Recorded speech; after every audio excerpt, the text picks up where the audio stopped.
हिन पोड़े में तो सूर सोण जी सगाई कोन आहे।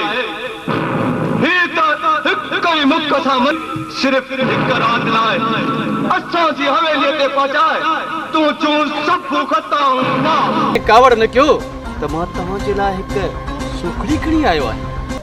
तव्हां खां ई सिखिया आहियूं, पर वंड विरासत बि ज़रूरी आहे। चयो वेंदो आहे त हुनुर इंसान जी टीह अख आहे। मालिक पारां हिक इंसान खे तमामु घणनि हुनरनि सां नवाज़ण बि कंहिं वॾी नेमत खां घटि न आहे। ईअं ई शदात कोट जे कुबो सैद खान बस स्टैंड वारे पाड़े में 1971 ईस्वी धारे पोरित नेक मोहम्मद सूमरो जे घर में अखि खोलींदड़ फज़ल मोहम्मद सूमरो उर्फ़ फज़ल सूमरो, जंहिं पंहिंजी इब्तिदाई तालीम पाड़े वारे मस्जिद स्कूल फैज़लाई में 4 दर्जा तालीम हासिल करण खां बाद तरखाण के कम में लॻी वियो। हिन 1988 ईस्वी धारे पंहिंजी सौट सां लावालदा ऐं खेसि 9 ॿारनि जी औलाद आहे, जंहिंमें 4 न्याणियूं ऐं 5 पुट शामिल आहिनि। हीअ हिन वक़्तु ताईं ॾखाण के कम सां सलाड़ियल आहे ऐं खेसि 2 पुट बि साणसि गॾु मददगार आहिनि। हिन स्टेज जी अदाकारी जो शौक़ु रखंदे 1986 ईस्वी धारे अदाकारी में पैर पातो। अदाकारी में मोट न मिलण करे हिन मैजिक शो वारी फील्ड खे अपनायो ऐं सिंध जे मुख़्तलिफ़ टीवी चैनलनि ते मैजिक शो कया ऐं पंहिंजी ज़िंदगी बाबति भाई साहब शदात कोट खे ॿुधाईंदे चयो आहे त फन में फन मां मुराद मूं वटि 2-3 फन आहिनि, यानी हिकु फन न आहे।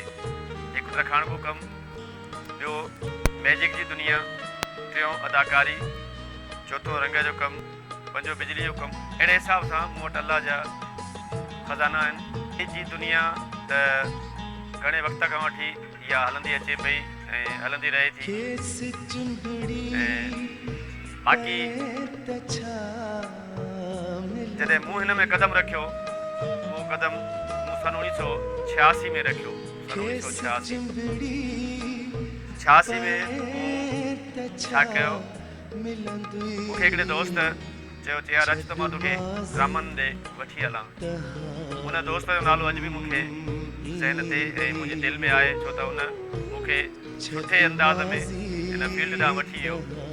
उनजो नालो आहे अकबर उतरादी, जंहिं मूंखे पहिरें ॾींहुं आंगुर खां वठी होॾे ड्रामनि जी फील्ड ते वठी वियो ऐं उस्ताद इम्तियाज़ अली मीराणी सां उन मूंखे मिलायो रहिया।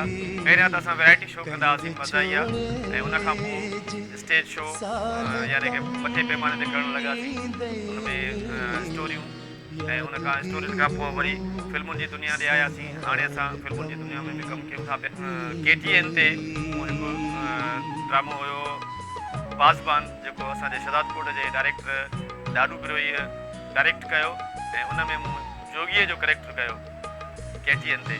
मरी न वई आहे स्टेज, माउ आहे स्टेज असांजे लाइ ईअं आहे जीअं माउ जी हंज मां माण्हू घुमणु हलणु ॻाल्हाइणु सिखंदो आहे, ईअं ई स्टेज मां इंसान तयारु थी निकिरंदो आहे हिन दुनिया में हर करेक्टर करण जे लाइ। स्टेज उहा शइ आहे, यानी कि स्टेज उहा माउ आहे जेका हिन दुनिया में जीअणु उथणु वेहणु ॻाल्हाइणु ऐं हर क़िस्म जो करेक्टर करणु सेखारियो। नाटक आहे, नाटक उनखे चऊं असां पाण जेको हिन दुनिया में वहे वापरे थो, पाण उन जी अकासी कंदा आहियूं। अदाकार जेके बि आहियूं पाण उन जी अकासी कंदा आहियूं। माना दुनिया में स्टेज जो ड्रामो माण्हू चवंदा आहिनि त इहो कूड़ आहे, यानी कि नाटक आहे। इहो कूड़ न, इहो हक़ीक़त ते, छो त राइटर जॾहिं लिखंदो आहे त किथे न किथे उहा शइ उनखे नज़र ईंदी आहे ऐं किथे न किथे उहो ॾिसंदो आहे ऐं पोइ उहो राइटिंग कंदो आहे।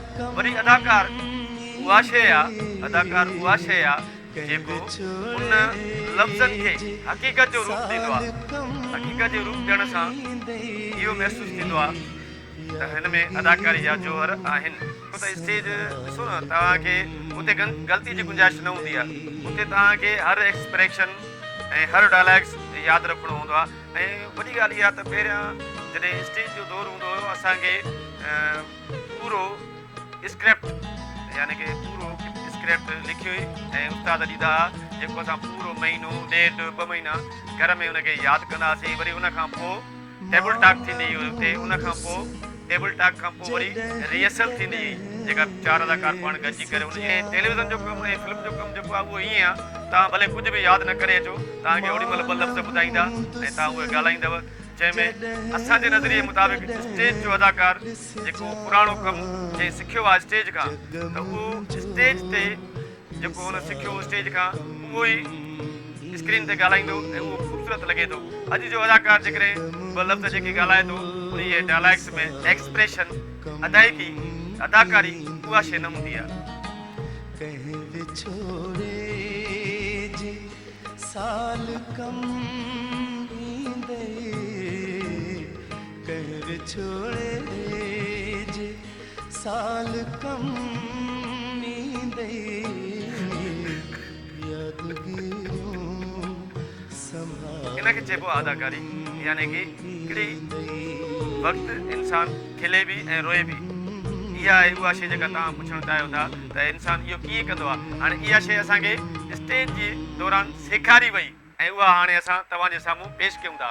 तोखे मूं इन करे इहो टाइम ॾिनो आहे ऐं छाजे करे जो मूंखे KTN ते जॾहिं मूं ॿ टे दफ़ा ट्राई कई, कोशिशि कई त भई मूंखे बि को प्रोग्राम ॾियो, त पोइ उन्हनि जो जेको आहे मूंखे रिटर्न में मोट न ॾिनी ऐं आवाज़ टीवी ते वियुमि बि मूंखे मोट एतिरी न मिली, अदाकारी जे हवाले सां मोट न मिली। अदाकारी जे लाइ पोइ मूं ज़्यादा जेको आहे फोकस पंहिंजे मैजिक जी दुनिया ॾे ॾिनो ऐं उतां मूंखे वॾे मां वॾी मोट मिली। असांजी सॼी पंहिंजे हथनि जी महिनत आहे। दुनिया हिनखे हिकिड़ो ग़लति रंग ॾींदी आहे त भई हिकिड़ो यानी कि कूड़ा या जेको आहे सो माण्हुनि खे ब्लैकमेल कनि था, अहिड़ी का बि ॻाल्हि न आहे। इहा सॼी असांजी पंहिंजी हथनि जी महिनत आहे, असांजी हथनि जी महिनत आहे। असां कंहिं बि आइटम खे घटि में घटि ॿियो माण्हू ॾिसी ऐं चवंदो यार मां मिंट में कयां, पर ईअं न आहे। असां हुनखे बाक़ाइदे सां वॾे पैमाने ते प्रैक्टिस खां पोइ उहो पेश कंदा आहियूं। स्टेज जो दौर मोटे या न मोटे, पर टीवी चैनलनि ते कमु कंदड़ डायरेक्टरनि खे घुरिजे त उहे अदाकार खे पंहिंजे फ़न जो मुज़ाहिरे करण जो मौक़ो ज़रूरु ॾियनि, त जीअं अदाकारी सां दिलचस्पी रखंदड़ पंहिंजा जोर ॾेखारे सिंध वासियुनि जी दिलनि में जॻह ठाहिनि। ईअं न थिए जीअं फज़ल सुमरो जीअं दिलि शिकस्ता थींदड़ अदाकार पंहिंजी अदाकारी वारे टैलेंट खे प्यार करण बजाए उनखां नफ़रत करणु लॻनि। कैमरामैन वकार भट्टी ऐं अरशद शेख सां गॾु गुलाम अली बिरोही, शाहिद अवान, वाइस ऑफ शहदादकोट। केस चिंबड़ी पे